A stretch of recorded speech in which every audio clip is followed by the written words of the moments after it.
Praise the Lord. எனக்கு bypass operation பண்ணி இந்த வருஷத்தோட 28 வருஷம் ஆச்சு. ஸோ டாக்டர் சொன்னாங்க, எப்படி பார்த்தாலும் ஒரு 10 வருஷத்துக்குள்ள செகண்ட் ஆப்ரேஷன் வரும் உங்களுக்கு அப்படின்னு சொன்னாங்க. போன வருஷம் 27 முடிஞ்சு இந்த வருஷம் 28 வருஷம் ஆச்சு.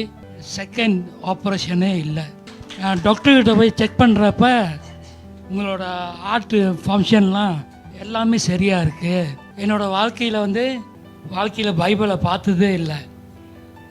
தொட்டு இந்த பைபிளை நான் பிரித்து படித்த வசனம் ஏசாயா 44:22 வசனம். நான் பைபிளை திறந்து என் கண்களில் பட்ட வசனமே இதுதான்.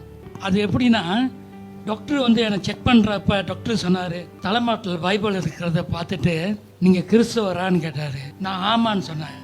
அப்போ அந்த டாக்டர் சொன்னார், நான் கொடுக்குற மெடிசனை விட நீ தலைமாட்டில் வச்சிருக்கிய அதுதான் இந்த பெஸ்ட் மெடிசன் அப்படின்னு.